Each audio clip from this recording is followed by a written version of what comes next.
వేదిక మీద ఉన్న పెద్దలు, పితృ సమానులు, ముఖ్యమంత్రి గారికి, యువగలం పేరుతో మనందరికీ ఇంకా దగ్గరైన లోకేష్ అన్న గారికి, వేదిక మీద ఉన్న అతిరథ మహారథులందరికీ పేరు పేరున నా పాదాభివందనాలు.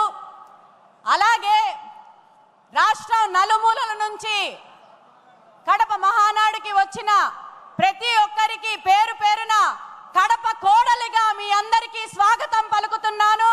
అందరికీ ప్రతి ఒక్కరికి నమస్కారాలు తెలియజేసుకుంటున్నాను. మాదక ద్రవ్యాలు వినియోగంపై ఉక్కుపాదం అనే విషయం గురించి నన్ను మాట్లాడమన్నారు.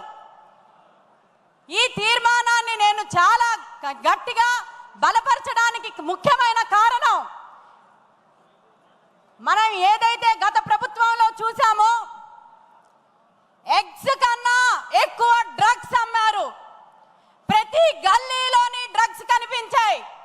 ప్రతి విద్యార్థులు ఎవరైతే ఉన్నారో వాళ్ళకి చాలా సులువుగా డ్రగ్స్ అలవాటు చేసి వాళ్ళ జీవితాల్ని నాశనం చేయడం జరిగింది. గత ప్రభుత్వం విద్యార్థుల జీవితాలతోటి ఈ మాదక ద్రవ్యాలను అడ్డం పెట్టుకొని వాళ్ళ జీవితాలతో ఆడుకోవడం జరిగింది.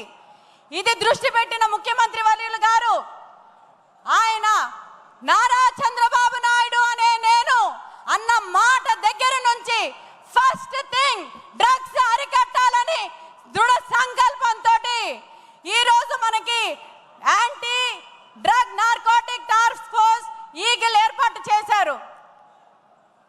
సోదరులారా, సోదరీమణులారా, మీరందరూ గుర్తుపెట్టుకోవాలి, మన పిల్లలు భవిష్యత్తు బాగుండాలంటే మాదక ద్రవ్యాల నుంచి దూరం ఉండేటట్టు మనం ఇంట్లో నుంచి ఫస్ట్ వాళ్ళకు సూచనలు ఇవ్వాలి. గంజాయి అనేది ఈరోజు విచ్చలవిడిగా రాష్ట్రంలో ప్రతి ఒక్క దగ్గర ఉంది. కానీ మన ప్రభుత్వం వచ్చిన తర్వాత అది కంప్లీట్గా అరికట్టడానికి చంద్రబాబు నాయుడు గారు, లోకేష్ గారు, అలాగే మన హోంమంత్రి అనిత గారు 100 days అని ఒక కార్యక్రమం చేయడం జరిగింది. మీకు అందరికీ నేను విన్నపం చేసుకుంటున్నాను. ఒక తెలుగు బిడ్డగా మిమ్మల్ని అందరినీ మీకు మళ్ళీ చెప్తున్నాను, దయచేసి పిల్లలు ఎలాంటి భవిష్యత్తులో పెరగాలన్నా కూడా మీరు ఒక దృష్టి సాధించండి.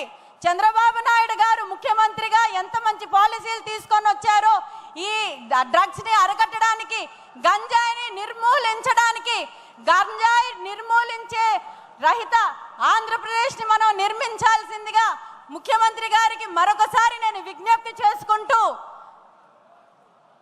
ఈ అవకాశం నాకు ఇచ్చినందుకు పేరు పేరున మీ అందరికీ ధన్యవాదాలు తెలియజేసుకుంటూ, నాకు నూతనంగా ఎమ్మెల్సీ పదవి ఇచ్చి నా మీద నమ్మకం పెట్టి నేను కౌన్సిల్లోని మన పార్టీ తరఫు నుంచి చక్కగా మాట్లాడి నిజాలు బయటికి తీసుకొని వస్తానని అవకాశం ఇచ్చినందుకు మరొకసారి మీకు కృతజ్ఞతలు తెలియజేసుకుంటూ, ఈ అవకాశం నాకు ఇచ్చినందుకు ప్రతి ఒక్కరికి ధన్యవాదాలు తెలియజేసుకుంటున్నాను.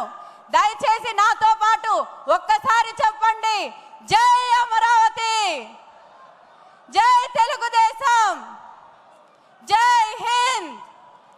నమస్కారం. సోదరి గ్రీష్మ గారికి ధన్యవాదాలు. ఇదే అంశాన్ని బలపరచడానికి శ్రీకాళహస్తి నుంచి సోషల్ మీడియా యాక్టివిస్ట్ శశి గారిని మాట్లాడవలసిందిగా కోరుతున్నాం.